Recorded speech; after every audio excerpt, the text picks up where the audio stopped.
Investigators are working to figure out what started a massive fire that destroyed a Bellevue home. The fire started around 2:30 this morning on Tolbert Road. The home and everything in it is gone, but Lillian Slaughter is thankful she and her grandson decided to stay with family last night. I'm glad my grandson and me, we wasn't here when it happened, shoot.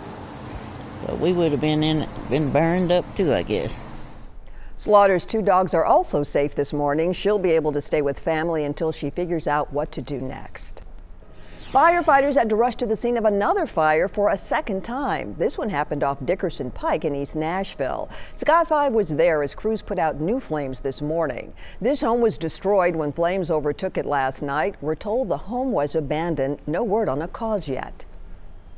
4 people are put in handcuffs after an overnight pursuit that ended in East Nashville. Metro Police tell us officers tried to pull the car over because they believed it was involved in an armed robbery. A chase began and ended at Ellington Parkway and Douglas Avenue around 3 this morning. We're told 2 people ran from the car but were later caught by police canines. Happening in just a few hours, the teenager accused of shooting and killing 2 people at his Kentucky high school is due in court. Gabe Parker is expected to appear for a status hearing. Police say the 16-year-old shot and killed Bailey Holt and Preston Cope at Marshall County High School in January. That hearing is being held at 1 o'clock. News Channel 5's Brandon Marshall will be there. Download the News Channel 5 app for all updates.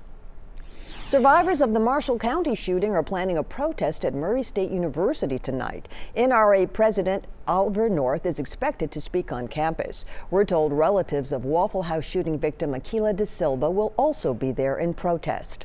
The speech is at 7. The group plans to rally and hold a vigil beginning at 4. The votes are in. Last night was a huge one for Tennessee candidates and perhaps the biggest race of the night, the battles to win the Democratic and Republican primaries for governor. In the Republican race, Bill Lee came out on top of the crowded field of 6 candidates. He left the others trailing, taking home 37% of the vote.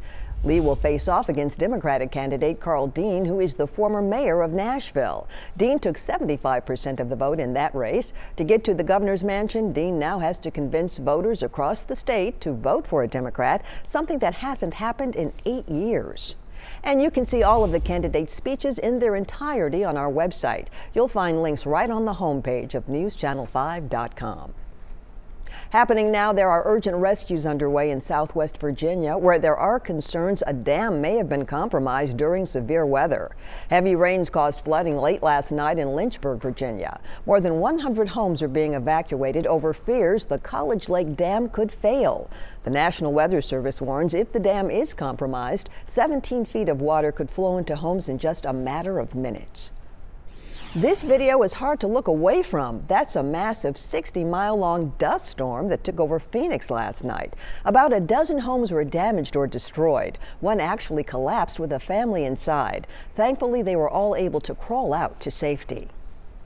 But something else had people looking up in Houston. This photo is going viral with a lot of people saying, that sure looks like an angel.